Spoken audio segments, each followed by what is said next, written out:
Andy Patton of Locked On College Basketball and our Locked On Pacific Northwest expert, Oregon State, Washington State. What is next, man?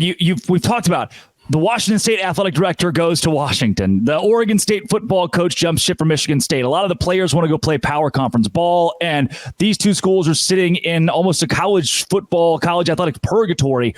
What do we do? Like, what is the best case scenario at this point? I think the moves that they have made so far have been solid stopgap moves just to smooth things over temporarily. They're basically got this scheduling agreement with the Mountain West. That was a very obvious move, but I think a sensible one of like, we just need to find some games to get on our calendar next year. So we're not just like scraping for every single week trying to find a game to play. I think that makes sense. I think housing the rest of their programs in the WCC makes sense. It's a good basketball conference. It creates some natural like regional rivalries for some of the sports. I think the WCC doesn't get as much attention for the fact that it's a very good volleyball conference and a very good soccer conference and other sports that I think Oregon State and Washington State will fit naturally. But that is a temporary thing. It is a 2-year deal, and I would be stunned if they stay in the WCC beyond that, because it's not a football conference and they need to figure out something to do with their football teams. And so they're gunning to try to get into one of the Power Four, because some combination with the Mountain West, which I think is what is being talked about frequently, of like they'll just join the Mountain West full time and they'll just kind of create their own pseudo power conference. Like, that's not sustainable long term. Like you said, the major conferences are just trying to build and build and build. The Pac-12 is gone. The ACC is next. Like, why would this Mountain West thing be sustainable long term? And they know that. And I think that they're planning on, we have to figure out how to get into the Big 12, the SEC, or the Big 10. And the SEC is not adding anybody. The Big 10 doesn't want them, so they're gunning for the Big 12. And I think that makes sense, because at the end of the, like, they could jump to the ACC and then eventually get swallowed up by one of those three conferences down the line. Does it make sense to do that when you know that that's a short-term thing? Maybe it might. I mean, to be honest, if it's that or nothing, then I think you do it. But everybody kind of sees the writing on the wall here of there's three conferences. Two of them have a ton of power in the SEC and the Big 10. The Big 12 is not going away for a long time, because Brett Yormark is a very forward-thinking person. And I think that's going to help that conference sustain itself. But the ACC doesn't feel long for this world. And I think if you're Oregon State and Washington State, you're figuring out, how do I get into one of those three conferences? I don't know if they will.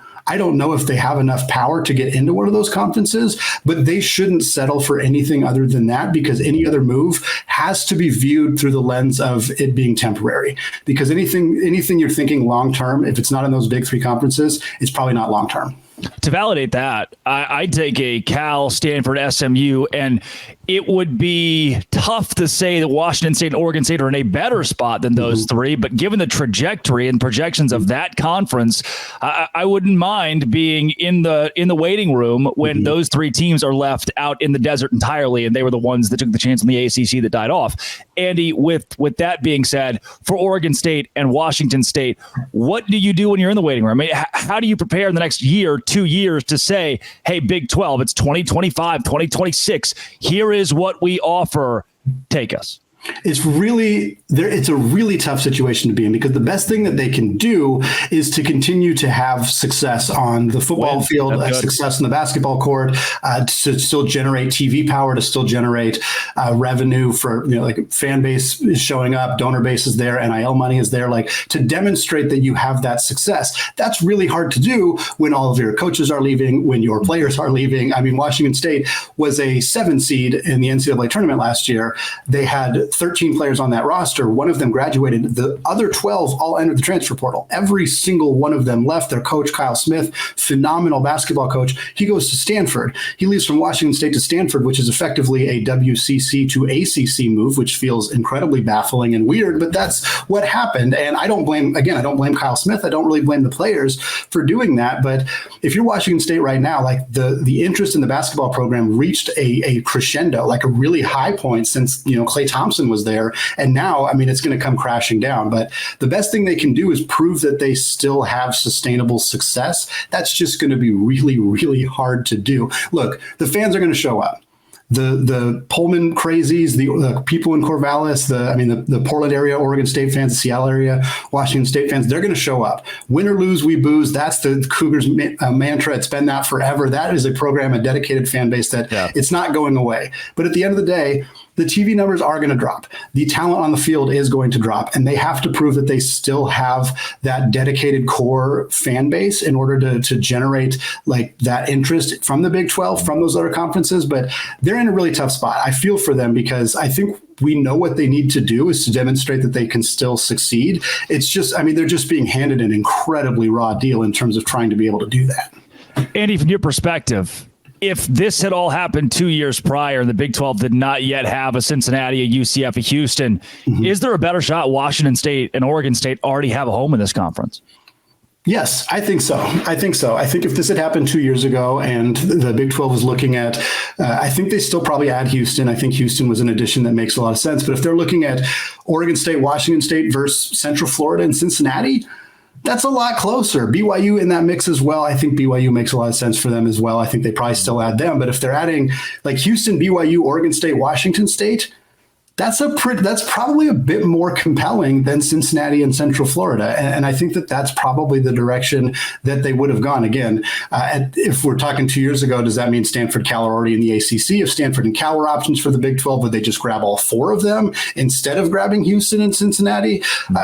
Or Houston and BYU, maybe. It's kind of hard to say at that point. SMU, again, would theoretically be in the mix there as well. But I do think Oregon State and Washington State, if it had happened at a time where the Big 12 hadn't already added those four schools and was already in the process of adding the four corner schools, I do think they would have generated a bit more interest. But because they got hung out to dry where everybody left except for them, it just puts them in it makes them a lot less desirable. And there's not a whole lot they can do to rebuild that value, which is why there's so much frustration right now for those two fan bases.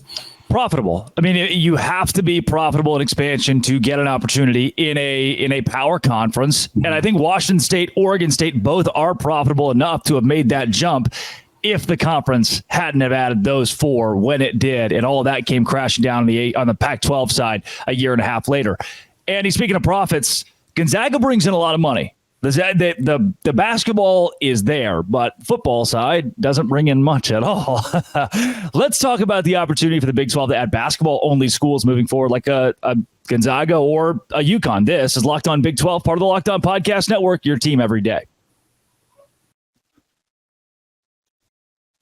Today's show is brought to you by Monopoly Go. Look, if you are a competitive person, I've been called competitive myself multiple times, Monopoly Go is the place for you because you can play against your friends and beat your friends. Or if you're not a competitive person, I don't know what you're doing, but you can play with your friends, and that can be fun for you too if you're a maniac. Unique stickers you can trade with friends to complete big albums for big prizes, cool new playing pieces to travel boards with, hilarious emojis for taunting friends when you smash their buildings or heist their vaults. Plus, Monopoly Go feels new and exciting every day with constantly changing tournaments and challenges. A ton include their own unique mini games like digging for treasures or robot pachinko machine. There's always new timed events to help you win big, like massive multipliers for everything you win or rent frenzies. It's the classic Monopoly that you love, but now it is on the go right there on your little phone, on the app, on the Google Play, the App Store. Game on. Get off the bench. Download it today on the Google Play or the Google Play or the App Store, and it's Monopoly Go.